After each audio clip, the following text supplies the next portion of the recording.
You know that feeling when you've got some huge goal, maybe a really long-term project, and you just wish you had, I don't know, a guide, someone to help sort through all the steps. Oh, absolutely, like a proper collaborator. Exactly. And that's what we're diving into today, how AI, especially these big language models, might be moving beyond just quick answers. Yeah, beyond the simple search query, we're starting to see potential for them to become partners in those really significant life tasks. We've all gotten used to things like ChatGPT for, summarizing stuff fast or finding information quickly. Hmm. That first wave was huge. They were presented almost as like superpowered search engines, really good at pulling together info and tailoring it. Right. It definitely cut down on the, ugh, where do I even start? Feeling that cognitive load people talk about. For sure. Sifting through pages and pages of search results, LLMs made that way easier for many things. But the research we're digging into today, the stuff introducing this GOLF framework, it suggests that's really just the beginning. It's painting a picture of a whole new way of accessing and using information. So moving from what's the weather to how do I manage my diabetes long term, or help me plan buying a house. Precisely. That's the potential leap. From automating simple, routine stuff to actually collaborating on complex, evolving goals. Health, finance, education, career moves, the big stuff. Which, I mean, that feels fundamentally different, doesn't it? It really does. Because those long-term things, they change. Your needs evolve, your priorities shift. Yeah, and current models, well, they sometimes struggle with that, right? Understanding intent over time, staying aligned with your values across, like, months or years. That's the core challenge researchers are tackling.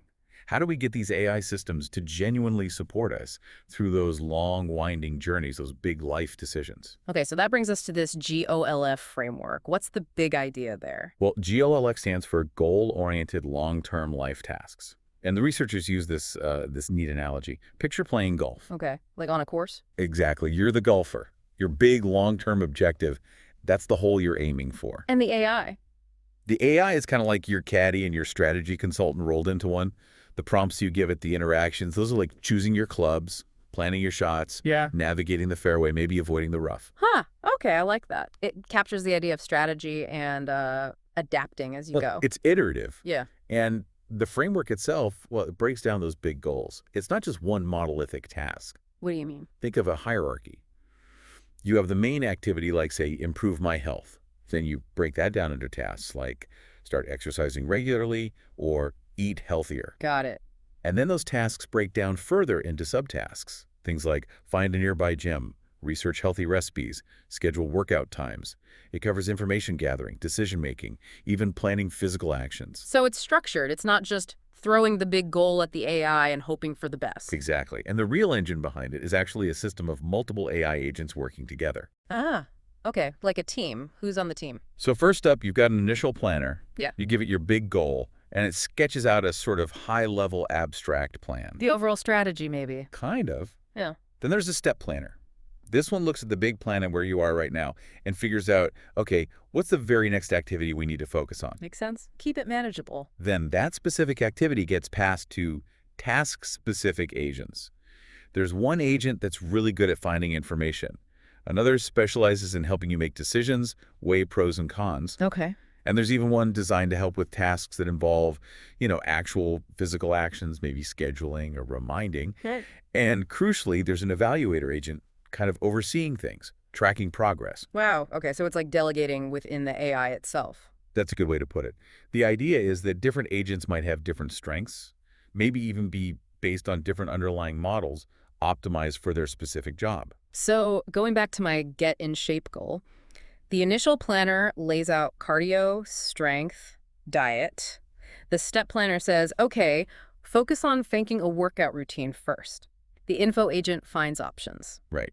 The decision agent helps you pick one based on your preferences, maybe your schedule. Mm-hmm. The physical action agent might help you actually block out time in your calendar. And then you do the workout. Hopefully. And then you provide feedback, an update, do the workout, or maybe struggled with that exercise. And the system adapts. That's the core loop. Yeah. The evaluator notes the progress. The step planner figures out the next step based on the update and the overall plan. Maybe the agents adjust recommendations. It's this continuous cycle. That sounds much more like a real collaboration. And they've actually built in ideas from human productivity methods, things like getting things done, or the plan-do-check-act cycle. It's trying to align the AI's process with how people actually manage complex projects. That integration seems key. It's not just AI theory, it's grounded in practical methods. Yeah. How did they test this whole thing? It sounds complex. Yeah, so they used simulations. They employed a multi-agent framework called AutoGen to basically run scenarios. What kind of scenarios? Things like managing a chronic disease over time, or the whole process of buying a house,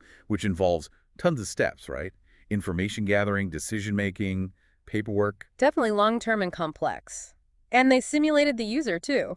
They did. They created different virtual user profiles with varying characteristics, how much they already knew about the topic, how comfortable they were with AI, how engaged they were likely to be. Ah, so they could see if it worked differently for different kinds of people. Smart. Yeah, trying to see how robust the framework is. Hmm. And the evaluation was two-pronged. How so? First, they used another LLM, acting as an impartial judge, to assess how well the different GLF agents collaborated Oh. and how efficiently they moved towards the simulated goal. Okay, AI evaluating AI. Right. But then, crucially, they also had human assessors review the simulated interactions. What were the humans looking for? Things like the quality of communication between the AI and the simulated user, how well the system integrated information from external sources, and maybe most importantly, whether the plans generated actually seemed viable and helpful in a real-world context. That human check feels essential. Simulations can only go so far. Absolutely. And they do mention planning actual user studies with real people pursuing their own long-term goals to test the plan generation more directly. Good. Now, thinking about actually using something like this, what about the tech side? What models are powering this? Well, the initial simulations used GPT-4, which is, very capable, but also pretty resource intensive. And maybe expensive to run constantly. Could be. So a big part of their future work is exploring how to use and potentially fine-tune the more accessible open source models. They mentioned things like Llama 2 or Phi 2. Which could make it feasible to run something like this, maybe even on your own device eventually. That's the long-term vision for many applications like this on-device deployment for privacy and accessibility. Imagine having this kind of long-term assistant right on your phone or computer. That would be a game changer for tackling big goals. Definitely. And another key piece is making sure that information-seeking agent can actually connect to the real world, access the internet, databases, other tools to get up-to-date, relevant information. That's critical. Can't just rely on its training data. And no, especially for long-term tasks where things change. They also talked about incorporating online testing, getting real-time feedback from actual users interacting with the system to continuously improve it. Makes sense. Learn by doing, essentially. Now, the researchers also flagged some important discussion points, some challenges still ahead. Yes, definitely. A big one is how accurately does an LLM's reasoning ability in a simulation reflect the messiness and unpredictability of real life? Right. People are complex, circumstances change unexpectedly. Exactly. So simulations are valuable, but they have limits. The researchers suggest a kind of hybrid approach might be best. What does that mean? Combining the broader insights you get from simulations with more focused, in-depth user studies that look at specific subtasks or challenges within a long-term goal, get the best of both worlds. A more nuanced way to validate it? What other questions came up? Well, there's a whole area of how these kinds of sophisticated, goal-oriented conversational AI systems might change interactive information retrieval more broadly. How we search for and use information when it becomes more of a dialogue. Precisely. And then, of course, the really crucial aspects. AI acceptance, will people trust and want to use these systems for important life tasks, plus the ethical considerations, privacy, especially when you're sharing long-term personal goals and progress data. Huge considerations.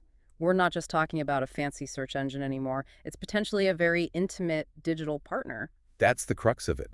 Building something that is genuinely helpful, trustworthy, and aligns with human values is paramount. So wrapping this up, it feels like this GOF framework offers a really fascinating glimpse into the future of human-AI collaboration, moving way beyond simple Q&A. Yeah, it's a conceptual leap towards AI providing sustained, structured support for the kind of significant long-haul goals that really shape our lives. And the focus, importantly, seems to be on enhancing our abilities, helping us achieve our goals, rather than replacing us. That's definitely the stated aim. Augmentation, not automation of the person. Okay, so here's a final thought for you listening. If you had access to an AI assistant like this, designed specifically to help with long-term goals, What's one significant goal you've maybe put off or been thinking about that you might approach differently with that kind of support? Yeah, what would those first few steps look like if you were exploring it together with an AI partner? It really makes you think about how this kind of technology could potentially reshape not just how we find information, but how we pursue personal growth and make major life decisions down the road. Something to mull over.